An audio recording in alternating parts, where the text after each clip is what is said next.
জীবনে ব্যর্থতা আসবেই, কিন্তু ব্যর্থতা মানে থেমে যাওয়া নয়। ব্যর্থতা মানে নতুন করে উঠে দাঁড়ানো, আবার চেষ্টা করা। নিজের প্রতি বিশ্বাস হারিও না। সাফল্য তারাই পায় যারা শেষ মুহূর্ত পর্যন্ত চেষ্টা করতে জানে। গল্পটি শেষ পর্যন্ত শুনতে থাকুন। রাহিম ছিল গ্রামের এক দরিদ্র ছেলে। ছোট থেকেই তার স্বপ্ন ছিল বড় কিছু করা। বাবা মা চাষাবাদ করতেন, সংসারে অভাব অনটন লেগেই থাকত। রাহিম ভাবত, আমার জীবন কি শুধুই এই গ্রামের সীমায় আটকে থাকবে? এসএসসি পাশ করার পর রাহিম শহরে যায় উচ্চশিক্ষার জন্য।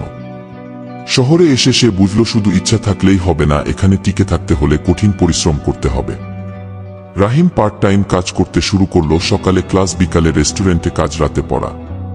পরিবারের কাছ থেকেও কোনো সহযোগিতা সে পেত না, কারণ তার বাবা মা চাইতো সে গ্রামে ফিরে এসে চাষাবাদে হাত লাগা। বাবা বলতেন, আমাদের মতো জীবনই তোর জন্য ঠিক, শহরে তোর কোনো স্থান নাই। রাহিম কিন্তু হাল ছাড়েনি। 3 বছর পর রাহিম একটি সরকারি চাকরির জন্য পরীক্ষা দিল। নিজের সব কিছু দিয়ে প্রস্তুতি নিয়েছিল, কিন্তু ফলাফল প্রকাশ হলে দেখা গেল সে মাত্র 1 মার্কের জন্য বাদ পড়েছে।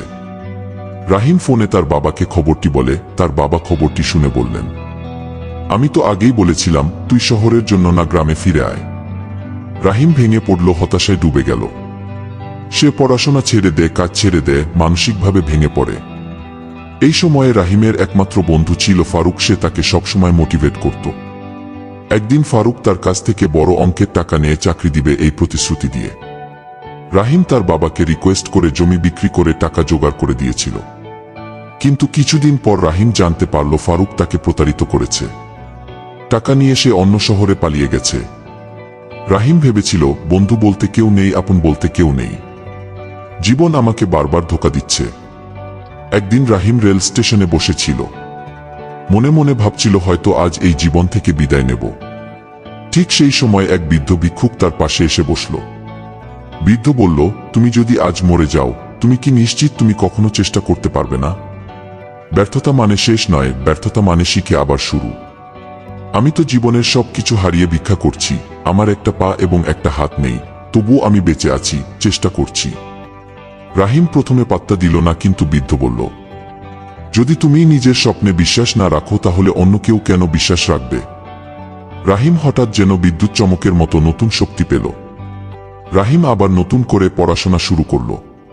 প্রতিদিন নিয়ম করে পড়ত, শরীর চর্চা করত, নিজের উপর বিশ্বাস রাখত। এইবার সে আর শুধু সরকারি চাকরির পিছনে না ছুটে নিজের একটা ছোট অনলাইন বিজনেস শুরু করল।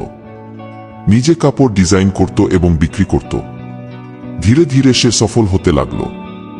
4 বছর পর ফারুক একদিন হঠাৎ রাহিমের দোকানে এসে দাঁড়ালো। ফারুক এখন ঋণে ডুবে গেছে, সব হারিয়ে ফেলেছে। সে সাহায্যের জন্য রাহিমের কাছে এসেছিল। রাহিম বলল, তুই আমাকে প্রতারণা করেছিলি, কিন্তু আমি তোর মতো হব না। আমি তো শিখেছি মানুষ হওয়া মানে ক্ষমা করতে জানা। সে ফারুককে ঋণ শোধের জন্য কাজ দিল তার দোকানে।